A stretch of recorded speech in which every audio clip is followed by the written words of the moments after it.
चलिए sir class start करते हैं। बिस्मिल्लाहिर्रहमानिर्रहीम। Lecture number 1, Kaif 6 MFA। जनाब हम लोग पढ़ रहे हैं सितंबर, दोस्तों हम लोग पढ़ रहे हैं सितंबर 25 अटेम्प्ट के लिए। इंशाल्लाह इसी टाइम में हम लोग पास करेंगे। और पहला चैप्टर हम लोग पढ़ेंगे दोस्त वैक, बोले तो weighted average cost of capital. हाँ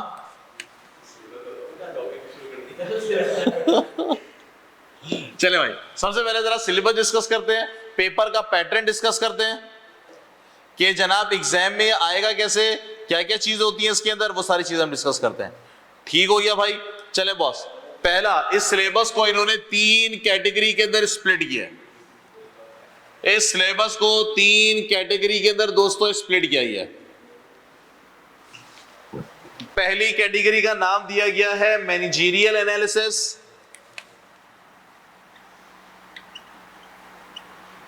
पहली कैटेगरी का नाम है मैनेजरियल एनालिसिस। दूसरी कैटेगरी का नाम है financial analysis and risk management. Financial analysis and risk management. और तीसरा है मेरे पास बजटिंग एंड इन्वेस्टमेंट अप्रेजल। ये है दोस्तों मेरे पास बजटिंग एंड इन्वेस्टमेंट अप्रेजल। ये सीन पार्ट है दोस्तों। ये वाला पोर्शन मेरा थ्योरी का है, ये वाला पोर्शन मेरे पास कैलकुलेशन का है, ये वाला पोर्शन मेरे पास कैलकुलेशन का है। अच्छा जी सर, कौन कौन से टॉपिक है इसके अंदर, फिर सिलेबस कैसा है, पेपर के अंदर है क्या, वो हम डिस्कस करते हैं। यस बॉस, इसके अंदर सारे के सारे थ्योरेटिकल टॉपिक है। थ्योरेटिकल टॉपिक है कौन कौन सा दोस्त, पेस्टल एनालिसिस। दूसरा है मेरे पास जनाब information and communication, information and communication technology, बोले तो आईटी। उसके बाद है मेरे पास टेक्नोलॉजी डिस्ट्रप्शन,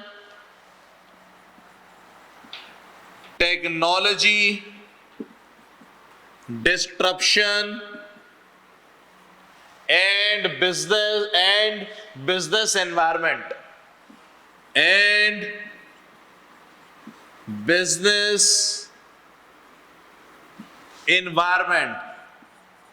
उसके बाद है मेरे पास जनाब पोर्टर 5 फोर्सेस। उसके बाद है मेरे पास प्रोडक्ट लाइफ साइकिल। उसके बाद है मेरे पास product life cycle.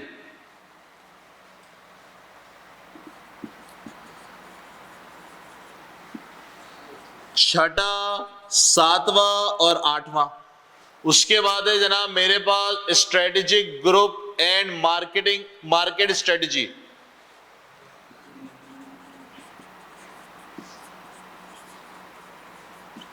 And market strategy.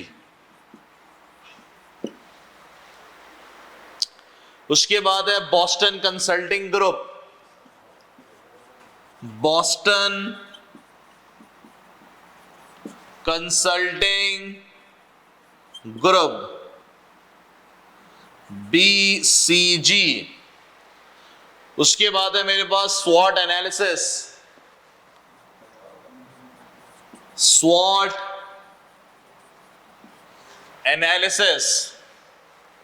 फिर है मेरे पास नंबर 9, कस्टमर नीड्स। नंबर 9 है कस्टमर नीड्स। 10 है critical success factor. Critical success factor. Number 11 है वैल्यू चेंज। क्या हुआ? हाँ, टॉपिक टॉपिक टॉपिक है, टॉपिक है दोस्त। और है मेरे पास resource competence and capabilities. Resources competence and capabilities.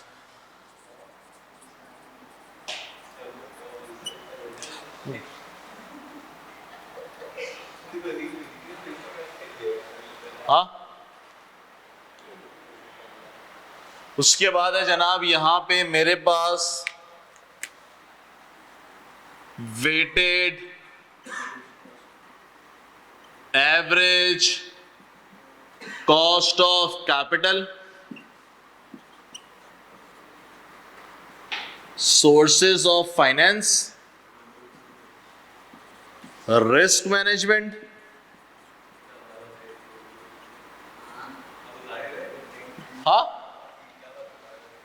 हाँ आइडेंटिफाइंग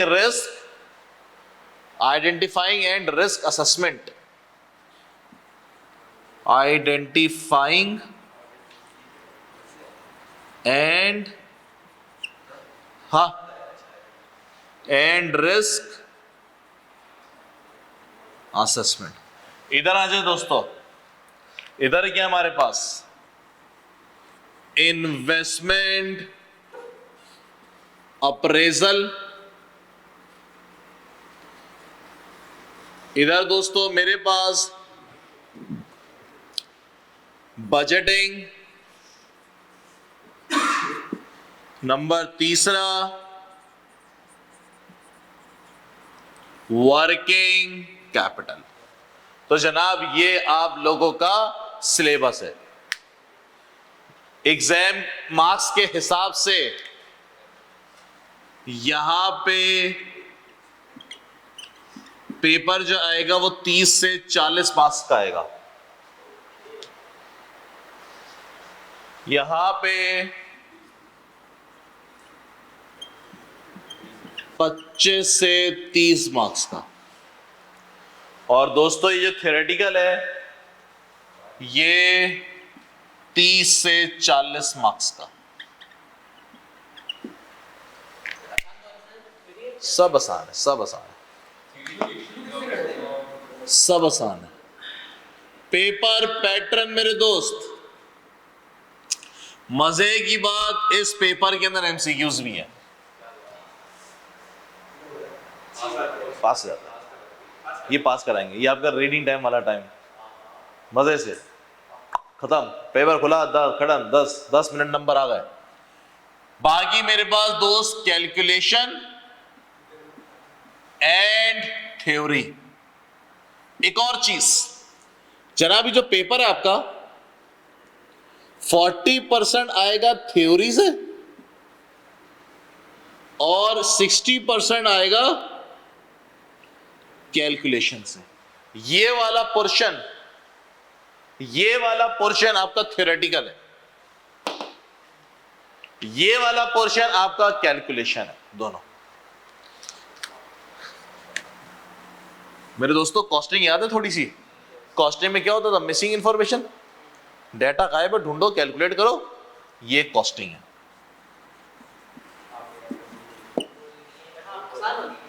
ये कॉस्टिंग है। जो तुम लोग मिसिंग इंफॉर्मेशन भुगत कर आए हो वो यहां भुगतो की दोबारा बजटिंग के अंदर। बजटिंग और पूरे कॉस्टिंग में था ना, नंबर गायब है, ढूंढ रहे। मार्जिनल एब्जॉर्प्शन याद है? इनकम स्टेटमेंट बनती थी। इनकम स्टेटमेंट कब की बनेगी? फ्यूचर की बनेगी। बस मिसिंग इंफॉर्मेशन यहां पर है। बाकी आसान है, चले दोस्तों सुने, थोड़ा थोड़ा टॉपिक को डिस्कस करते चले। जनाब देखें, इसकी जो थ्योरी है, सबसे पहले हम थ्योरी के ऊपर बात करें जनाब। ये थ्योरी रट्टा नहीं है, ये थ्योरी ना रट्टा नहीं है। इस थ्योरी के अंदर आप लोगों ने हेडिंग्स को याद करना है, हेडिंग्स समझना है और फिर आगे बात करनी है अपनी ओन वर्डिंग में। पेपर डिफाइन एक्सप्लेन करके नहीं आएगा। पेपर है थ्योरी का, एक सिनेरियो बना के देगा, एक सिनेरियो बना के देगा और उसके ऊपर से बात करेगा। बात करता हूं मैं, बताता हूं। फॉर एग्जांपल पहली थ्योरी कौन सी है दोस्त?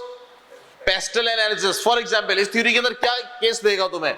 इस थ्योरी के अंदर केस देगा कि जनाब फॉर एग्जांपल आपके पास 1 बिलियन रुपीस है, 1 अरब रुपए, आपको नया प्लांट लगाना है। कहां लगाएंगे दोस्त? बता दो कहां लगाएंगे दोस्त? हम लोगों ने बोला सर आप देखेंगे सबसे पहले वहां के पी फॉर पॉलिटिकल हालात कैसे, पॉलिटिकल हालात कैसे, इकोनॉमिकल उस मुल्क की मईशत कैसी है। पता चले वहां पे तुमने मर्सिडीज का प्लांट लगा दिया, अफ्रीका के मुल्क में खाने के पैसे नहीं है तो कौन खरीदेगा? पाकिस्तान में लगा दिया, खाने के पैसे नहीं है, कौन मर्सिडीज खरीदेगा? Business norms. पॉलिटिकल, अबे साला यहाँ तो बिजनेसमैन को भत्ता आता है, तुम अरबों करोड़ों रुपए जेब में रख के घूम रहे हो, तो गए तुम तो। यहाँ तो नहीं हो भाई, यहाँ तो कारोबार नहीं करो। सोशल, सोशल आपने यहाँ पे बड़े बड़े प्रोडक्ट ब्रांड लॉन्च कर दिए। यहाँ पे लोग जो है वो सोशल, मतलब लोग कैसे कपड़े पहनते हैं। बहुत सारे खानों के रेस्टोरेंट ऐसे होते हैं कि जनाब आप अगर बाहर खाएंगे तो उसका टेस्ट अलग है, पाकिस्तान में खाएंगे तो टेस्ट अलग है। यहाँ के लोगों का टेस्ट बड़ा अलग होता है। फॉर एग्जाम्पल जनाब हमने बोला कि यार सऊदी अरब में वो कभी शर्मा मिलते ना जुब्बे बड़े से, यहाँ पे आपने बहुत बड़ा कारखाना, बहुत बड़ी दुकान, बहुत बड़ी फैक्ट्री आपने लगा ली, जुब्बे बेच रहे हैं, खरीदेगा कोई? सोशल, हाँ खूबसूरत सोशल। यहां बार बार खोल के बैठ गया है सोशल। अब मुझे एक बात बताइए, जो बड़े बड़े रेस्टोरेंट है, कोई बड़े बड़े रेस्टोरेंट का नाम बताओ। कोको चैन और जेंडर्स और विक्ट्री हाउस और बड़े बड़े इंग्लिश रेस्टोरेंट जहां पे, हाँ सर सुरजानी में नजर आते हैं, ये न्यू कराची में नजर आता है। सवाल है सोशल नहीं फूड कर सकते ना वहां के लोग यार। वहां पे कौन से चलेंगे जरा? वो जो होता है नॉर्मल, जो कबाब जो नॉर्मल मोहल्ले के होते हैं, जिंगर मिंगर होते हैं, वो चलेंगे। सोशल, ये कहलाता सोशल। फिर क्या मेरे पास सर? एनवायरमेंट। बहुत से मुल्क के अंदर जनाब आपने जनाब वो खतरनाक प्लांट लगाना है जो धुआं छोड़ती मशीनें। यूएस में लगा सकते हैं, यूरोप में लगा सकते हैं, नहीं सर वहां के कानून बड़े सख्त है। पाकिस्तान में लगा सकते हैं? ये भी तो देखना पड़ेगा। अरबों रुपए की इन्वेस्टमेंट लगा रहा है भाई। L for legal. सर वहां पे जहां पे आप ये काम कर रहे हैं वहां पे कानून साजी है भी क्या नहीं है? हैं? ये नहीं हो कि यार आपने बिजनेस खोला, लोग आपको चूना लगा के चले गए, आप जिससे कॉन्ट्रैक्ट कर रहे हो वो चूना लगा के जा रहा है, लीगल ही नहीं है कुछ। माल लेके निकला, ट्रक चोरी हो गया, लीगल कुछ है ही नहीं। तो सर इन सारी चीजों को देखना पड़ेगा, फिर फैसला करना पड़ेगा कि 1 बिलियन का प्लांट कहां लगाया जाए। तो हेडिंग याद होगी तुम लोगों को, क्या क्या था बॉस? ये political, economical, social, technological, environment और लीगल। बस ये हेडिंग आपने याद की, सब पढ़ लेगा ना, आज ही पढ़ेगा, कल पेपर है क्या तेरा? पढ़ेंगे ना अभी। तो ये आपने हेडिंग पढ़ी, अब आपके पास केस स्टडी आएगी। आपको बोलेगा एक बंदा है वो उस मुल्क के अंदर जा रहा है, वहां पे जो है ना वो गवर्नमेंट हर 2 साल बाद चेंज होती रहती है, ये केस स्टडी आती है। गवर्नमेंट हर 2 साल बाद चेंज होती रहती है, वहां पे कानून हर वक्त चेंज होता रहता है। कानून जो है ना पाकिस्तान के मुल्क के अंदर, तुम लोग ने टैक्स पढ़ा ना, टैक्स कितना चेंज होता है? सर ये गलत है, ये गलत है। बिजनेसमैन के हिसाब से सोचो, गलत है।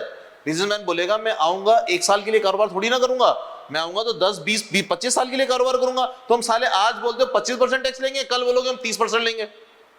अपने मुल्क में तो ये होता है ना भाई। तो बिजनेसमैन बोलेगा यार ये तो बेकार है, हम जो प्रोजेक्शन करके आए हैं वो तो 10 साल की करके आए।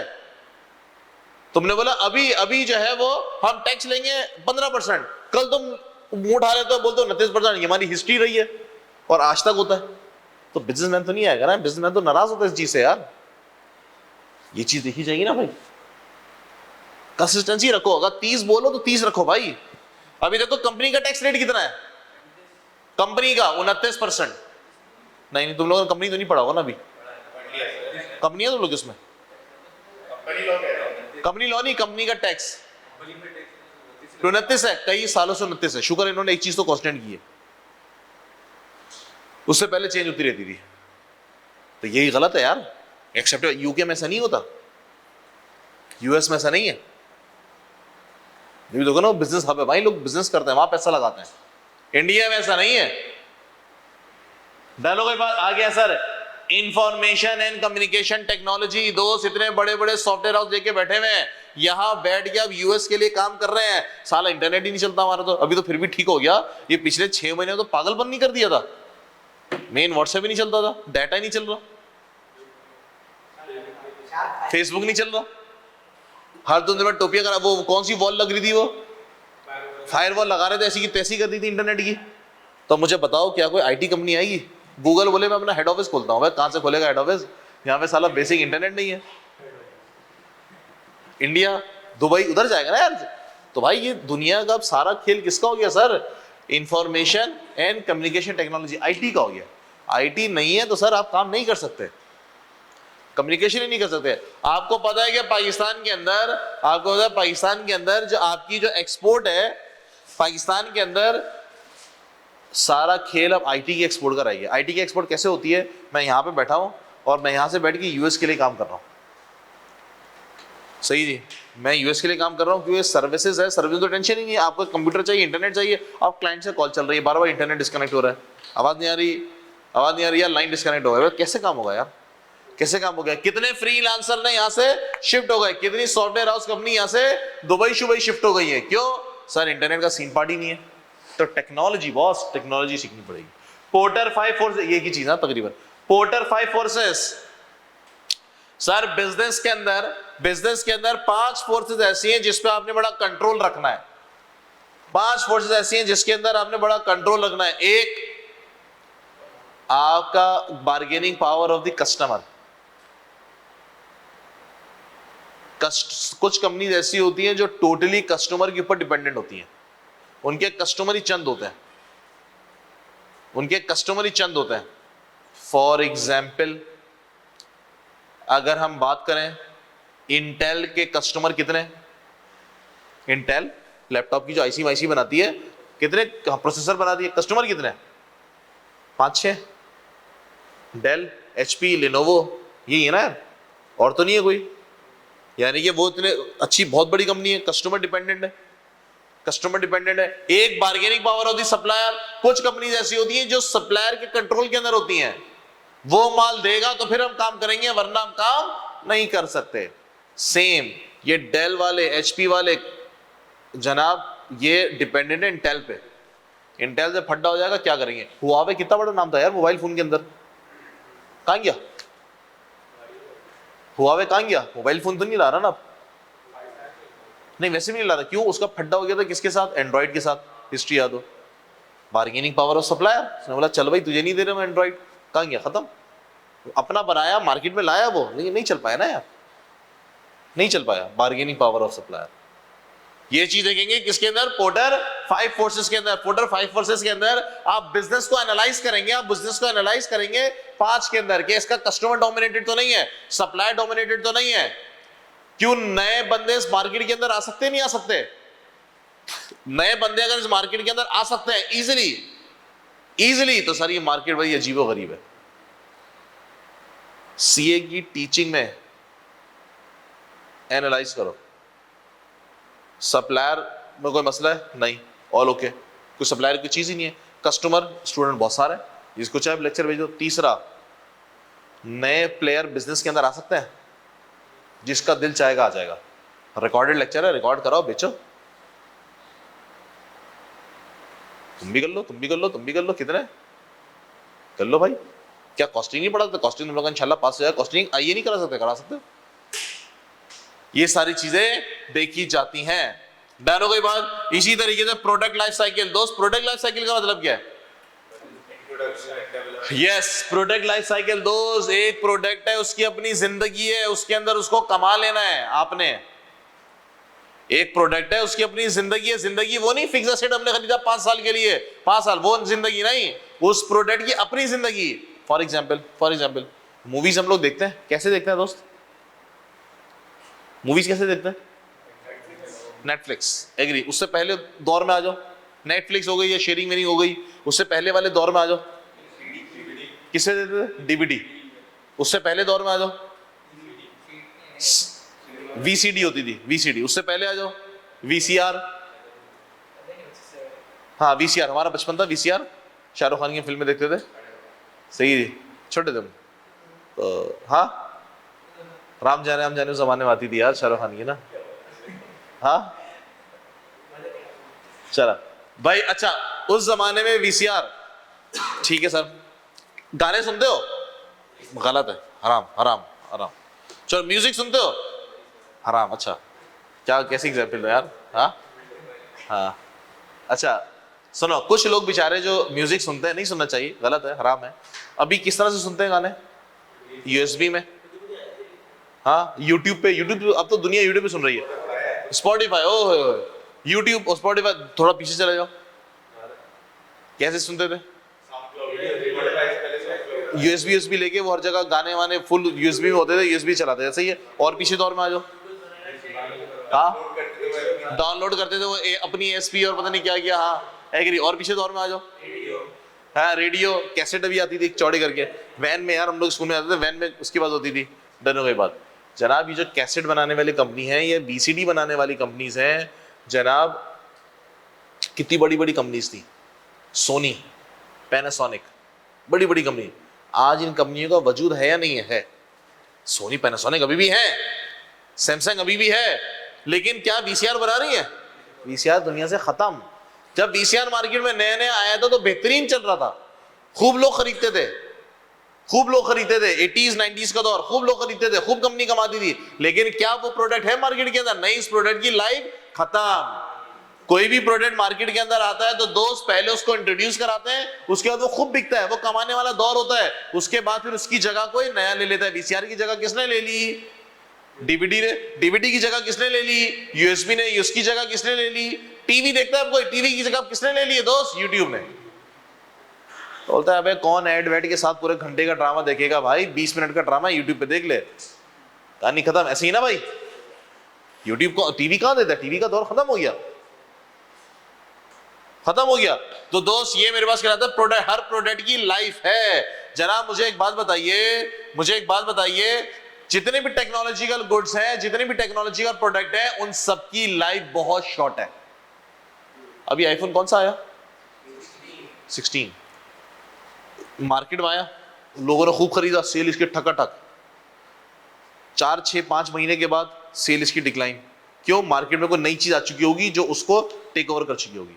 नया आईफोन क्या खरीदते हैं, क्या लेकर आता है?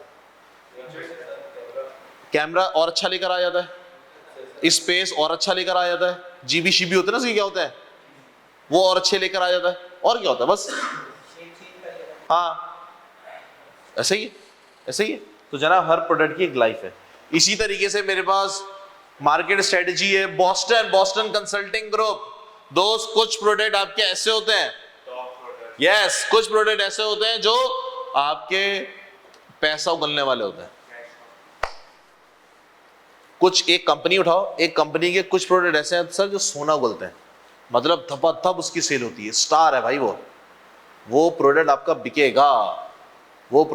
बिकेगा। फॉर एग्जांपल आईफोन का स्टार कौन है? एप्पल कंपनी है ना, एप्पल कंपनी का स्टार कौन है? स्टार प्रोडक्ट आईफोन, तब बिकता है।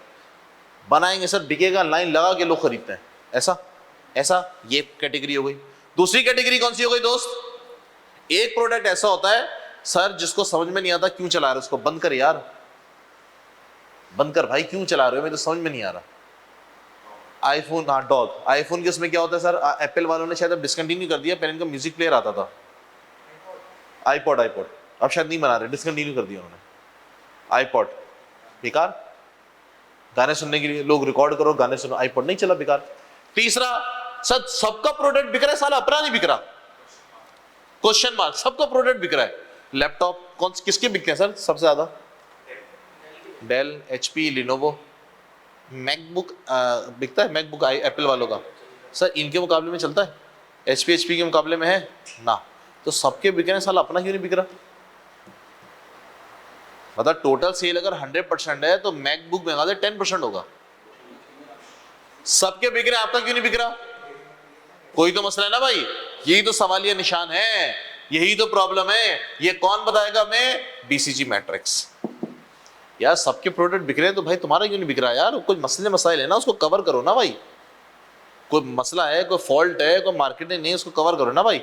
ये तो बिजनेस स्ट्रेटेजी है, ये चीज आपको बिजनेस सिखा रही है। स्वॉट एनालिसिस दोस्त, strength weakness opportunity thread. Sir एक एग्जांपल है, गजा इसराइल की वॉर हुई, सही बाइकआउट किया सबने, अच्छी बात है बाइकआउट किया। अब बाइकआउट के साथ साथ ना एक अपॉर्चुनिटी क्रिएट हो गई मार्केट के अंदर। कौन सी? लोकल की। लोगों ने केएफसी का बाइकआउट किया, बाजी कौन ले गया? कबाब जी ले गया मार्केट। उसने वो होता ना मौके पे चौका मारा, छक्का मारा, ये कहलाता है आपने अपॉर्चुनिटी मिली और उसको कैश कर लिया। कोला नेक्स्ट, कोला ने आपको पता है नई कंपनी नहीं है, कोला ने बहुत पुरानी कंपनी है, वो साला को पूछता ही नहीं था, अभी साला मिलती नहीं है दुकान में जाकर कोला ने नहीं गया शॉर्ट। अब तो खैर फिर भी थोड़ी सी नॉर्मलाइज होना शुरू हो गए, लेकिन बाइकआउट लोग थोड़ा हटते जा रहे हैं, लेकिन उस जमाने तो मिलती नहीं थी भाई। दुकान वाले परेशान, साला पकोला को पूछता नहीं है पकोला बिक रही है, कौन कौन सी पिज्जा पिज्जा पता नहीं कौन कौन सी आ गई थी सब ने भाई। वो कबाब जी वाले भी लेकर आ गए थे ड्रिंक श्रिंक, पता नहीं घर पे बना रहे हैं क्या कर रहे हैं यार। अपॉर्चुनिटी कैश नहीं किया। तो ये चीज यहां पढ़ेंगे, स्ट्रेंथ वीकनेस अपॉर्चुनिटी और थ्रेड। हर कंपनी को एनालाइज करेंगे, ये हर कंपनी की स्ट्रेंथ क्या है, अपॉर्चुनिटी क्या है, वीकनेस क्या है, थ्रेड क्या है, ये आइडेंटिफाई करेंगे ताकि आप अपनी वीकनेस पे काम करें, आप अपने थ्रेड के ऊपर काम करें। अगर आपको एक डर है तो खौफ के साथ जिंदगी गुजारी नहीं जाती। अगर आप वीकनेस है तो वीकनेस के साथ जिंदगी नहीं गुजारी, वीकनेस को स्ट्रेंथ में कन्वर्ट करें, थ्रेड को अपॉर्चुनिटी में कन्वर्ट करें, तब जाके कारोबार बनेगा ना। बड़ी से बड़ी कंपनियां क्या करती हैं बॉस? ये तो करती है, ये तो करती है बड़ी से बड़ी कंपनी। सर डरो कोई बात, कस्टमर की नीड क्या है दोस्त, वो फुलफिल करनी है आपने, कस्टमर की नीड। अगर तो कस्टमर को, फॉर एग्जांपल अगर मैं रिकॉर्डेड लेक्चर की बात करूं तो सर रिकॉर्डेड लेक्चर में बच्चे को क्या चाहिए, बच्चे की कस्टमर नीड क्या है? रिकॉर्डेड लेक्चर चल रहा हो, बीच में गाने आ जाए, मूवी के ऐड आ जाए, सर क्वालिटी अच्छी हो, साउंड सिस्टम अच्छा हो, रिकॉर्डेड प्रॉपर लेक्चर रिकॉर्डेड हो, ऐसा प्रैक्टिस वैक्टिस अच्छी कराई हुई हो,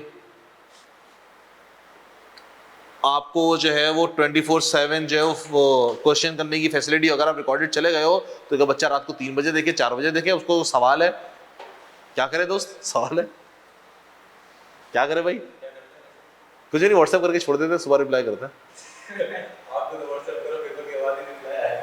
नहीं यार कर देता करता हूँ। क्रिटिकल सक्सेस फैक्टर दोस्त, आपकी कामयाबी के बहुत सारे राज हैं।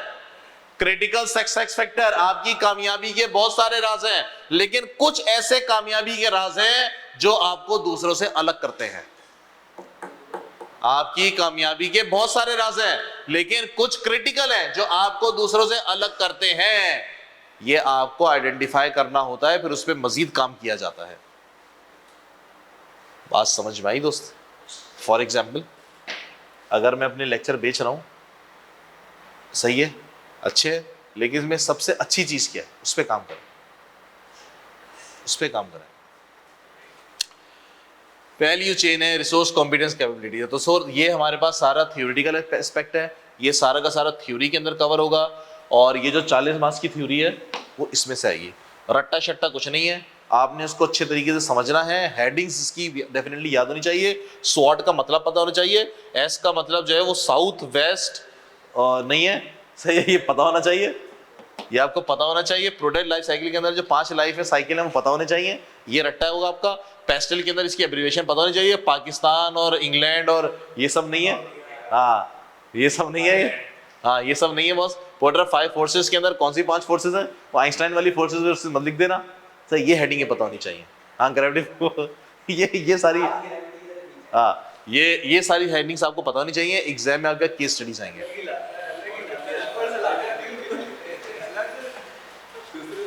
ऑफिस नहीं जाना तुझे? ऑफिस नहीं जाना रात में? बस करते क्यों तुम लोग रात में यार?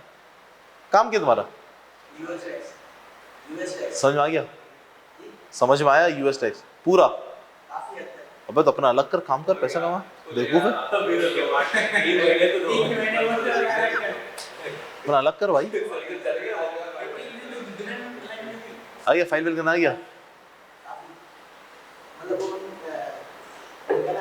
सीजन वाइज होता है, जैसे अब है ना चल रहा है जो सिर्फ सिंगल बंदे होते हैं ना, सिंगल या इंडिविजुअल कराता सिंगल बंदे। बट टैक्स में इंडिविजुअल करा, इंडिविजुअल ही कराता है टैक्स में, इंडिविजुअल होता है। कंपनीज आती हैं, तो अभी इंडिविजुअल चल रहा है, जब कंपनीज आएंगे उसका सिस्टम। यूएस के अंदर 3 टैक्स हैं, जहाँ तक जब मैं काम करता था ना, मैंने मुझे याद पड़े 3 थे। एक फेडरल का इनकम टैक्स वहाँ पे 3 है, हमारा अपना तो एक ही होता है ना, वहाँ पे इनकम टैक्स 3 है यूएस के अंदर। एक फेडरल का अलग है, सूबे का अलग है, शहर का अलग है। हमारे तो 3 है, हमारे तो एक ही है ना, इनकम टैक्स ऑर्डिनेंस 2001 जो फेडरल काटेगी, वहाँ पे 3 है भाई। अपने पास सेल टैक्स कितने हैं? सेल टैक्स अपने पास 2 हैं। एक सेल टैक्स एक्ट जो गुड्स के ऊपर है, और एक सर्विसेज के ऊपर है। वो सीए फाइनल में पढ़ोगे सर्विसेज वाला। हाँ सुबह ही होता है। तो वहां पे यूएस के अंदर इनकम टैक्स भी 3 है, मुल्क का, सूबे का, शहर का। ऐसा ही है, कॉम्प्लिकेट है? समझ आया? चलो जी आ जाओ वापस। तो जनाब ये हमारे पास थ्योरेटिकल एस्पेक्ट है, 40 मार्क्स यहाँ से कवर होंगे आपके। इसके अंदर जो मैंने अपने हैंड आउट है जनाब, उसके अंदर मैंने जो है वो केसेस भी डाले हैं, काफी सारे केसेस भी डाले हैं, उसके सोल्यूशन भी डाले हैं। हाँ केस स्टडी है, बुक है, ओके। नहीं, कॉस्टिंग के कितने लेक्चर होते थे हमारे? 75। इसके 55-60 है, कम है इसका। हाँ हाँ हाँ वही है सारे, नॉर्मली वही है, ये टॉपिक्स है, टॉपिक्स है। हाँ सिंगल टॉपिक है, तो मैं चैप्टर वाइज नहीं कराया हुआ, मैंने टॉपिक वाइज कराया हुआ। अब एक चैप्टर है किताब में, उसके अंदर 3 टॉपिक घुसे हुए हैं, तो बेसिकली हम तो टॉपिक वाइज करेंगे ना, पेपर में तो टॉपिक वाइज चल रहा होता है ना, ये टॉपिक वाइज है। इधर आइए जरा, कॉस्टिंग में क्या होता था, एक चैप्टर का एक टॉपिक होता था, यहाँ पे ऐसा नहीं है ना, थ्योरी में ऐसा होता भी नहीं है। तुमने लॉ शो भी पढ़ा होगा, तो एक चैप्टर के अंदर काफी सारे टॉपिक्स होते हैं। चले दोस्तों, इसके बाद ये मेरे पास कैलकुलेशन यहां से स्टार्ट होती है। कैलकुलेशन इसकी बड़ी मजेदार है, इंटरेस्टिंग है, इंटरेस्टिंग। पहला चैप्टर जो तुम लोग पढ़ोगे वो पढ़ोगे weighted average cost of capital. Short form में इसको हम क्या बोलते हैं? WAC और C बोले तो शॉर्टकट में इसको मैं क्या बोलूंगा? बैक। Weighted average cost of capital. Sir थोड़ा सा बता दो होता क्या है। एक बात है जनाब आपको पैसे, कंपनी वालों को पैसे की जरूरत होती है, बिल्कुल होती है, 2 चीजों के लिए। एक इन्वेस्टमेंट करने के लिए, कोई नई प्लांट एंड मशीनरी लगानी है, कोई नया प्लांट लगाना है, कोई कंपनी खरीदनी है, कोई प्लांट है उसको एक्सपेंड करना है, उसके लिए। दूसरा अपने रोजमर्रा के पैसों को मैनेज करने के लिए, जिसको अपन लोग क्या बोलते हैं? Working capital. अगर बंदे ने पैसे जरूरत है तो हर कोई चाहता है कि आप पैसे लेंगे सस्ते जराए से। कोई आपको फ्री में पैसा नहीं देगा दोस्त, कोई आपको फ्री में पैसा नहीं देगा। हर पैसे की एक कॉस्ट है। कैपिटल, यहां पे कैपिटल का मतलब वो शेयर कैपिटल नहीं है, यहां पे कैपिटल का मतलब है फाइनेंस। फाइनेंस, हर फाइनेंस जहां से आप पैसा लाओगे उसकी एक कॉस्ट है, जहां से भी आप पैसे लाएंगे उसकी एक कॉस्ट है। फॉर एग्जाम्पल अगर आप शेयर इशू करके पैसा लाते हैं, शेयर होल्डर आपको फ्री में पैसे दे देंगे, जा यार ले जा। वो आपसे एक उम्मीद रखेंगे किस चीज की दोस्त? डिविडेंड की। उनकी कमाई है, आपकी कॉस्ट है। हाँ लेकिन ये कॉस्ट तुम्हारी पीएनएल में नहीं आती। एज पर अकाउंटिंग डिविडेंड कहां जाता है? रिटेन अर्निंग में। प्रॉफिट कहां जाता है? रिटेन अर्निंग में। एक्सपेंस कहां से माइनस होते हैं? सेल्स में से नेट प्रॉफिट कहां जा रहा होता है? रिटेन अर्निंग के अंदर। तो वो भी कहां से माइनस होगा दोस्त? डिविडेंड भी कहां से माइनस होता है? Retain earning. तो ये तो अकाउंटिंग वालों का है ना कि वो इनकम स्टेटमेंट से माइनस नहीं करवा रहे बल्कि रिटेन अर्निंग से करवा रहे हैं। अगर इनकम स्टेटमेंट से करवा ले तो कुछ जाता? सिर्फ प्रेजेंटेशन का फर्क है ना यार। सिर्फ प्रॉफिट आफ्टर टैक्स के माइनस करवा दे डिविडेंड, इसको इनकम स्टेटमेंट के अंदर रख दे, कुछ जाएगा? सिर्फ प्रेजेंटेशन का फर्क है, चीज तो वही है, चीज तो वही है। तो कॉस्ट, डिविडेंड आपकी है तो कॉस्ट। अगर तो आपने शेयर इशू करके लोगों से पैसे लिए हैं दोस्तों, अगर तो आपने शेयर इशू करके लोगों से पैसे लिए हैं तो इसका मतलब क्या हुआ? अगर आपने लोगों से शेयर इशू करके पैसे लिए हैं तो इसका मतलब जनाब वो आपसे डिविडेंड मांगेंगे, वो आपकी कॉस्ट है। अगर आपने बैंक से लोन लिया है तो आपसे सूद मांगेंगे, इंटरेस्ट है। अगर आपने प्रेफरेंस शेयर इशू करके लोगों से पैसा लिया है तो आपसे प्रेफरेंस डिविडेंड मांगेंगे। इन सब का पैसा तुम लगाओगे कहाँ? कहीं इन्वेस्ट करोगे, कोई प्लानर मशीन ही खरीदोगे, वहां से इतना कमाना कि इनकी कॉस्ट पे कर दो भाई। तो क्या इनकी कॉस्ट पता होना जरूरी है? बिल्कुल पता होना जरूरी है। तो वो जो हम सीखेंगे वो कहां सीखेंगे? Weighted average cost of capital. Done हो गई बात? Back sources of finance. Sources of finance का मतलब जनाब आप पैसा कहां कहां से ला सकते हैं? दोस्तों कहां से ला सकते हैं? शेयर इशू करके ला सकते हैं। सर शेयर इशू करने के भी तुम लोगों ने लॉ पढ़ा हुआ है, कंपनी लॉ। अगर नहीं पढ़ा तो कोई बात नहीं सर, शेयर इशू करने के लिए आप एक तो आईपीओ लॉन्च करते हैं, इनिशियल पब्लिक ऑफर। एक आप अमीर बंदों को शेयर दे देते हैं, उनसे पैसे ले लेते हैं। एक राइट इशू आप करते हैं एग्जिस्टिंग शेयर होल्डर। काफी सारे तरीके हैं ना, पब्लिक से पैसा लेने के बहुत सारे तरीके शेयर में। तो वही कहलाता है सोर्सेज ऑफ फाइनेंस। ये थ्योरी है लेकिन कैलकुलेशन वालों की थ्योरी है, मतलब वो वाली थ्योरी नहीं है, इसलिए उसको हटा के रखा हुआ है। वो तो बिजनेस वाली थ्योरी है ना, वो बिजनेस वाली थ्योरी, ये बिजनेस वाली थ्योरी नहीं है, फाइनेंस वाली थ्योरी है ये फाइनेंस वाली थ्योरी है। हाँ हाँ, बैंक से अगर आपने लोन लेना है तो आप बैंक से लोन कितने जरा से ले सकते हैं दोस्त? अगर आपने प्रेफरेंस शेयर इशू करना है तो प्रेफरेंस शेयर दो होते हैं, रिडीमेबल एक रिडीमेबल, पढ़ा ना? ये सब पढ़ोगे आप। लोन के अंदर भी सर अगर आपने पब्लिक से लोन लेना है तो डिबेंचर है, बॉन्ड है। थोड़ा थोड़ा फर्क होता है इनमें, हम लोग अकाउंटिंग पढ़ते हुए बोलते हैं एक ही चीज है, लेकिन इनमें थोड़ा थोड़ा स्लाइडली डिफरेंस होता है। हाँ हाँ पढ़ेंगे। तो ये रिस्क मैनेजमेंट इस कैफ 6 का जो दिल है ना वो ये है। कैफ 6 का दिल ये। कॉस्टिंग का दिल क्या था? सीवीपी। मजा था ना यार, डिसीजन में मजा था, डिसीजन में सीवीपी मजा था। मिसिंग डेटा ढूंढ रहे जब हाँ, लेकिन मजा था, मजे की बात कर रहा हूं मैं। मजे के लिए सबसे अच्छा मजेदार वहां पे क्या था जिसमें मजा आता था दिमाग लगाने में, सोचने में? वो क्या था वहां पे? सीवीपी। यहाँ का जो मजे वाली चीज है ना वो रिस्क मैनेजमेंट है। क्या रिस्क मैनेजमेंट? सुनना, ऑर्गेनाइजेशन को कौन कौन से रिस्क होते हैं? प्रोडक्ट फेलियर का, माल ना बिके, ऑब्सोलीट हो जाए, सैलाब आ जाए, जलजला आ जाए, आग लग जाए, ये सारे रिस्क हैं। प्रोडक्ट ना बिके, प्लांट टूट जाए चलते चलते, चले सर आग आ जाए, आग लग जाए, सैलाब आ जाए, तो सर इसकी जिम्मेदारी किसकी है? फाइनेंस वालों की है, एडमिन वालों की है ना यार। प्रोडक्ट नहीं बिका तो जिम्मेदारी फाइनेंस वालों की है, सेल्स वालों की है। तू भुगत, मैं तो फाइनेंस वाला बंदा हूँ। पड़े पड़े माल सड़ गया, किसकी जिम्मेदारी है? प्रोडक्शन वालों की है। कोई नया प्रोडक्ट लॉन्च नहीं कर पाए, किसकी जिम्मेदारी है? रिसर्च एंड डेवलपमेंट वालों की है। क्यों नहीं की तुमने रिसर्च भाई? नया फोन इस साल नई फोन लॉन्च किया आईफोन वालों ने, किसकी जिम्मेदारी है? रिसर्च वालों की। फाइनेंस वाला क्या करेगा बेस पे? तो फाइनेंस वालों का कौन सा रिस्क है? फाइनेंस वालों का कौन सा रिस्क है ना? सुनो, फाइनेंस वालों का रिस्क अब सुनाता हूं मैं। अपन का काम है गाड़ी इंपोर्ट करना बेचना, अपन का काम है गाड़ी इंपोर्ट करना और बेचना। मैंने 1 जनवरी को एक गाड़ी इंपोर्ट की गोरे से, $10,000 पे। सौदा तय हुआ कितने पे? $10,000। अपन के पास पैसा नहीं है। मैंने गोरे को बोला मेरे पास पैसा नहीं है। गोरे ने बोला टेंशन नॉट, गाड़ी तुम ले लो, जब बिक जाए तो पैसा दे देना। हमने कहा वाह रे वाह, बेहतरीन जन्नती आदमी। सही। कितने का सौदा हुआ? $10,000। कब सौदा हुआ? 1 जनवरी को। मैंने कहा ठीक है, वादे के मुताबिक पैसा वो मुझसे ले रहा है 3 महीने के बाद, यानी कि पैसे कब लेगा मुझसे वो?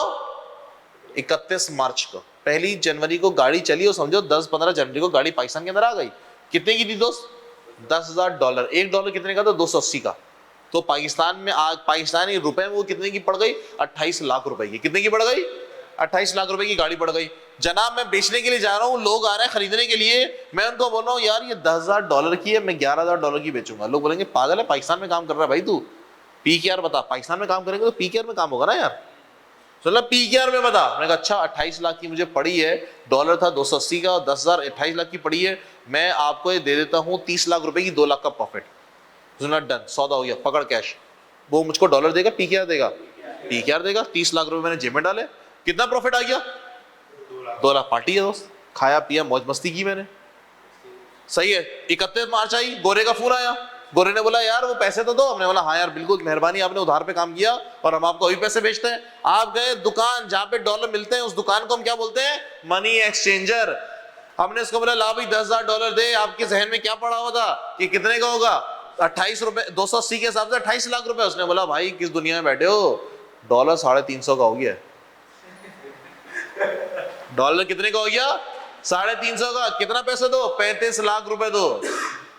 अब मैंने कहा यार ये तो मैंने गाड़ी बेच दी 30 लाख की, जिसको बेची थी उसको फोन किया, यार वो मैंने आपको ना सस्ते में बेच दी, डॉलर बढ़ गया है और गोरे को मैंने डॉलर भेज रहे हैं, वो दुकान वाला मनी एक्सचेंजर बोल रहा है 35 लाख दोगे तो डॉलर दूंगा, तुम बढ़ाया मेहरबानी 5 लाख रुपए और दे दो। किस दुनिया में भाई, भाग यहाँ से, मेरा कसूर नहीं है ये रिस्क है फाइनेंस वालों, ये रिस्क है फाइनेंस वालों, ये अपन लोगों ने कवर करना है, अपन लोगों ने कवर करना है। इसमें कसूर किसका है यार? डॉलर बढ़ गया 350 हो गया, किसका कसूर है? हमारा कसूर भी नहीं है यार, वजीर आजम का कसूर भी नहीं है, आर्मी चीफ का कसूर भी नहीं है, किसका कसूर है? ये ऑटोमेटिक होता है, डिमांड सप्लाई, बिजनेस ठप हो गया, ये हो गया, ये होता है यार, इकॉनमी है ना, पूरी पूरी मईशत है, किसी का कसूर नहीं है दोस्त। क्या करें? लेकिन दोस्त कंट्रोल आपको करना है, क्योंकि फाइनेंस एडमिन वाले का काम नहीं है, एडमिन वालों का काम नहीं है, सेल्स वालों का काम नहीं है, प्रोडक्शन वालों का काम नहीं है, किसका काम है? ये फाइनेंस वालों को, यही संभालना है तुमने। सर देखो डॉलर तो बढ़ेगा, उसको नहीं रोक सकते तुम, आप कुछ ऐसी तरकीब इस्तेमाल करें कि आप इससे बच जाए। पहली तरकीब, पहले से डॉलर खरीद के रख लो ना, जान छुड़ाओ यार, क्यों इंतजार कर रहे हो? हाँ जी, तो क्या करें दोस्त? भाई डॉलर पहले से खरीद के रख लो ना यार। हमने बोला पैसे नहीं थे वरना खरीद के नहीं रख रहे थे, पैसे की तो दिक्कत है, गाड़ी बिक नहीं रही है, तो बोला पहले से खरीद के रख लो। क्या करें? बैंक से उधार ले लो, उधार लेके डॉलर ले लो। तुमको पता है बैंक वाला 3 महीने का सूद लगाएगा, 3 महीने तो बिक जाएगी ना गाड़ी, सूद कम होगा ना, सूद तुम्हें पता होगा, चलो सूद तुम्हें आज पता है कि 28 लाख की गाड़ी तुम्हें सूद लगा के 29 लाख की पड़ गई है, तो तुम उसके हिसाब से बेचोगे 30-32 लाख रुपए की। डॉलर तो तुमको पता ही नहीं था ना यार 3 महीने बाद क्या हो जाएगा, अब तुमको पता तो है ना कम से कम। ये कौन करेगा? हाँ ये हम सीखेंगे फाइनेंस वाले। डन हुई बात मेरे दोस्तों? आइडेंटिफाइंग एंड रिस्क असेसमेंट, ये इसी की थ्योरी है, इधर आइए दोस्त। इन्वेस्टमेंट अप्रेजल, दोस्त आप यहां से पैसे लेकर आए थे लोगों से, कहां इन्वेस्ट करें, कहां इन्वेस्ट, वो हमें ये देखना है जहां पे तुम इन्वेस्ट कर रहे हो वहां पे मुनाफा है भी या नहीं है। सर मुनाफा कैलकुलेट करने के लिए दुनिया में एक ही तरीका है, कौन सा तरीका है? प्रॉफिट या लॉस कैलकुलेट करना। प्रॉफिट या लॉस कैसे कैलकुलेट होता है? सेल्स माइनस कॉस्ट, खत्म। यहाँ पे इनकम स्टेटमेंट बनेगी, लेकिन जहां पे आप पैसा लगा रहे हो, जब आप नया प्रोडक्ट लॉन्च कर रहे हो, नई मशीनरी ले रहे हो, सर वो 5 साल उसकी लाइफ है, ये पैसा तुमने लगाया 5 सालों के लिए, तो कितने साल की इनकम स्टेटमेंट बनाओगे? 5 साल की। सर लेकिन 5 साल का मतलब 1 साल क्रॉस होता है तो एक कॉन्सेप्ट आया था टाइम वैल्यू ऑफ मनी का। सर ये टाइम वैल्यू मनी का कॉन्सेप्ट क्या है? वक्त जो है वो वक्त के साथ साथ पैसे की कदर कम होती है। क्या मतलब? आपका दोस्त आपसे, उसने आज 1 लाख रुपए उधार लिए, आज क्या है सन 2025, उसने आपसे 1 लाख रुपए उधार लिए, आपने उसको 1 लाख रुपए दे दिए, वो बंदा 50 साल बाद आया आपकी जिंदगी में वापस, आप बुढ़े हो चुके थे, उसने आपको 1 लाख रुपए वापस किया, आपके हाथ चूमे, सलूट मारा और चला गया। आप उसको क्या बोलेंगे? दुआएं देंगे, गालियां देंगे? क्यों? पैसा तो दिया उसने वापस यार, फिर किस बात की गालियां? वैल्यू नहीं है दोस्त 1 लाख की। 50 साल के बाद आज 1 लाख में जो सामान आता है, 50 साल के बाद 1 लाख में वो सामान नहीं आएगा। ये कहलाता है टाइम वैल्यू ऑफ मनी। यानी कि तुम आज कमा रहे हो, अच्छा है, आज तुम कमा रहे हो 1 लाख रुपए, 1 साल के बाद अगर तुम 1 लाख रुपए कमाओगे तो सर बात बराबर नहीं है। ये कहलाता है टाइम वैल्यू ऑफ मनी। उसको भी इनकॉर्पोरेट करना पड़ेगा। कैसे करना पड़ेगा? NPV, net present value, concept है हमारे पास। IRR, internal rate of return, pay back period, वो हम डिस्कस करेंगे यहाँ पे। एआरआर वो डिस्कस करेंगे नहीं, वो ए लेवल में पढ़ा होगा उसने, ए लेवल से पढ़ा होगा। ए लेवल्स में ना सब कुछ पढ़ा देते हैं, थोड़ा बेसिक सब पढ़ा देता है। हाँ बेसिक पढ़ा देता है, लेकिन वो लेवल जमीन आसमान का फर्क होता है। मतलब हाँ जो आपने पढ़ा है ना ए लेवल्स के अंदर, वो यहाँ पे 2 क्लासों तक बराबर हो जाएगा, फिर तीसरी क्लास में बराबर। कॉस्टिंग में भी होता है तो बच्चे बोलते हैं पढ़ कर आए, मैंने कहा 2 क्लासों तक नहीं, इतना डिफिकल्ट लेवल, अबे डिफिकल्ट लेवल भी था ना मैं मान ही नहीं सकता। तो वो डिफिकल्ट लेवल तो वही हुआ ना यार, अब तो डिफिकल्ट लेवल तो वही हुआ। मैं क्या पढ़ाता था कॉस्टिंग पढ़ाते हुए, एमएफए पढ़ाते हुए भी यही है, ये टॉपिक है सिर्फ 2 क्लासों का, कॉन्सेप्ट 2 क्लासों में खत्म। फिर शुरू होता है टेक्निकल पेपर कैसा आएगा उसको सॉल्व करना, बहुत आसान है क्वेश्चन से। उसके बाद है बजटिंग। दो सर बजटिंग का मतलब क्या होता है? Estimate, future forecasting. देखो कंपनीज क्या करती हैं, आप भी ये लोग करते हो कि जनाब आप भी अपने फ्यूचर को ना एस्टिमेट करते हो। आप लोगों ने भी फ्यूचर का एस्टिमेट किया हुआ है कि इंशाल्लाह ताला आप लोग सीए करेंगे, इंशाल्लाह अभी आपका कैफ पास होगा, बिग 4 में फर्म में चले जाएंगे, आर्टिकल करेंगे, खूब मेहनत करेंगे, उसके बाद इंशाल्लाह आप क्वालिफाई होंगे, नौकरी करेंगे, शादी करेंगे, बच्चे, एक प्रॉपर लाइफ सेट हो जाएगी। मिलेंगे फिर हम लोग कहीं चलते हुए, और भाई कैसा है, ठीक ठाक है, नाश्ता कराया था भाई, कुछ अब करा तो आए तो थे, तुम नहीं आए थे? अरे हाँ तुम पिछले टाइम में थे ना। हाँ नहीं यार,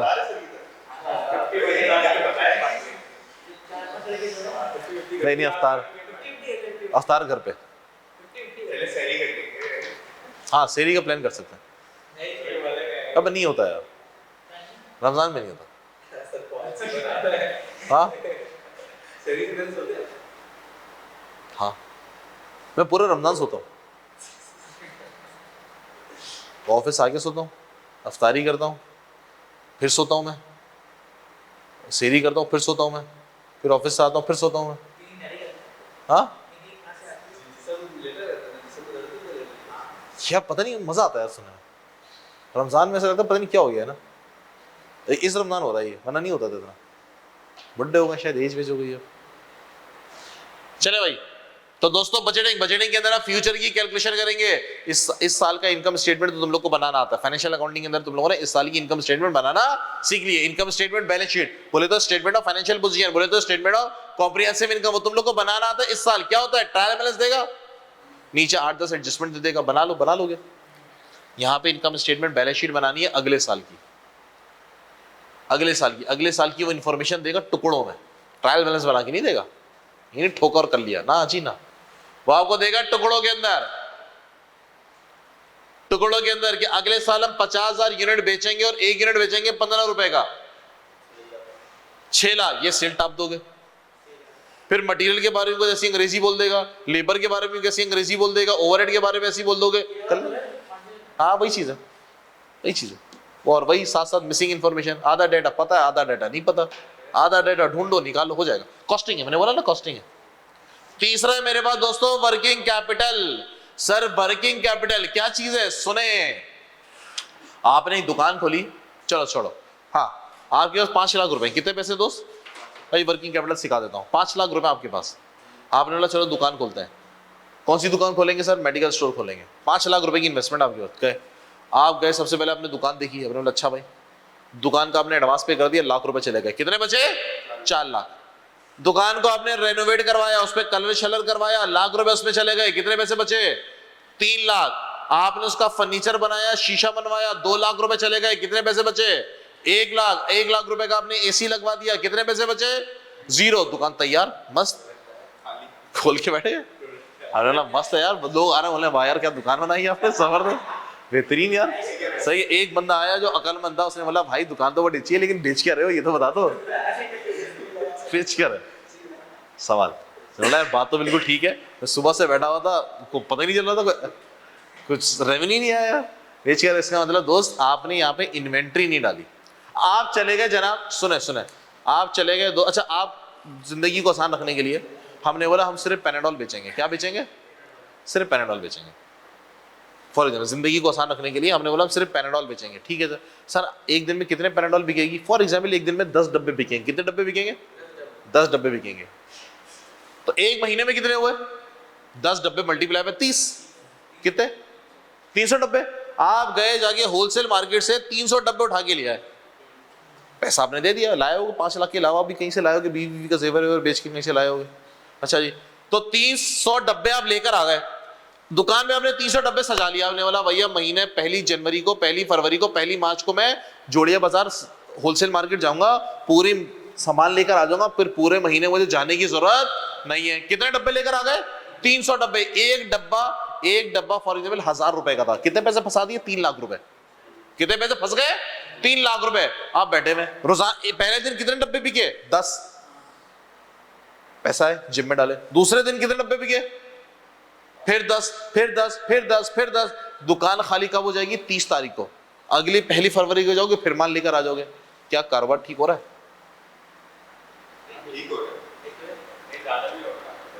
नहीं, ऑर्डर यही है, मार्केट यही है, मार्केट यही। क्या कारोबार ठीक हो रहा है? क्या कारोबार ठीक हो रहा है? नहीं हो रहा। कैसे? अरे वो भी दे दें। वो जो मैं तो खरीद के ला रहा हूँ 1000 का डब्बा ना, बेच 1200 का रहा हूँ। वो 200 से मैं जो है ना दुकान का रेंट वेंट भी निकाल रहा हूँ मैं, और घर भी ले जाता हूँ, पार्टी भी हो रही है। कारोबार ठीक हो रहा है? बोलो। इस नहीं, यही है मार्केट, यही है। बस 10 डिब्बे रोजाना के बिकेंगे, मार्केट ही नहीं है भाई। है? बोलो मेरे दोस्त, क्या इसमें और बेहतरी आ सकती है एग्जिस्टिंग सिनेरियो के हिसाब से? प्रोडक्ट ये बिकेगा, 10 डब्बे बिकेंगे, ज्यादा नहीं बिकेंगे। नहीं बिक रहे ना यार, है ही नहीं, मार्केट ही नहीं है भाई, कस्टमर को नहीं है। सही है, सेल प्राइस भी यही है, 1000 रुपए का खरीद के ला रहा हूँ, बेच 1200 का रहा हूँ, वो भी ऊपर नीचे नहीं है। अब बताओ कारोबार सही चल रहा है? नहीं सर, कारोबार ठीक नहीं है। रोजाना कितने डब्बे बिक रहे हैं? तुमने 300 डब्बे क्यों भरे 1 जनवरी को? तुमने कितना पैसा फंसा दिया अपना? 3 लाख रुपए। 3 लाख रुपए तुमने फंसा दिए तुम अपनी ख्वारी से बचने के लिए कि मैं महीने में सिर्फ 1 दफा जाऊंगा। अब रोजाना चला जा, हफ्ते में चला जा, 2 दिन बाद चला जा, तो माल थोड़ा कम लाना यार। जब 10 डब्बे बिक रहे हैं तो क्यों 300 डब्बे रखे हैं भाई तूने? सवाल है सर, आपने पैसा फंसा दिया अपना यार, पैसा फंसा दिया अपना। मतलब 10 डब्बे मल्टीप्लाई बाय 1000, तो यार तुम्हें 10,000 का माल भरना चाहिए था, तुमने 3 लाख का माल भर दिया, 2,90,000 एक्स्ट्रा लगा दिए बिना वजह। उस पैसे को बैंक में रख के सूद खा लो, या अगर किसी से उधार लेकर आए हो तो उसको वापस कर दो, अच्छा सूद बच जाएगा तुम्हारा, या वो 2,90,000 कहीं और इन्वेस्ट कर दो। कारोबार तो ठीक नहीं है ना यार, कारोबार तो ठीक नहीं है ना भाई। ये कहलाता है तुम्हारे पास वर्किंग कैपिटल।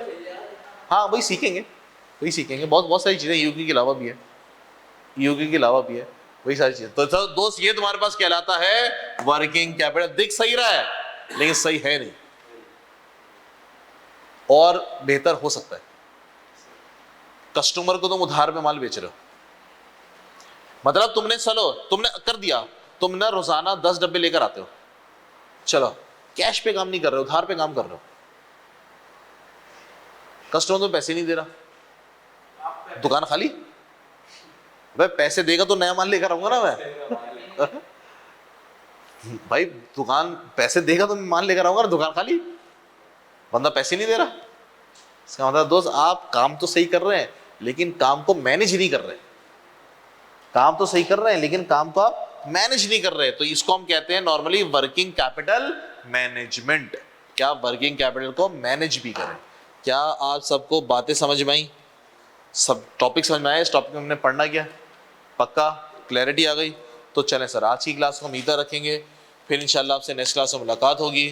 खुदा हाफिज।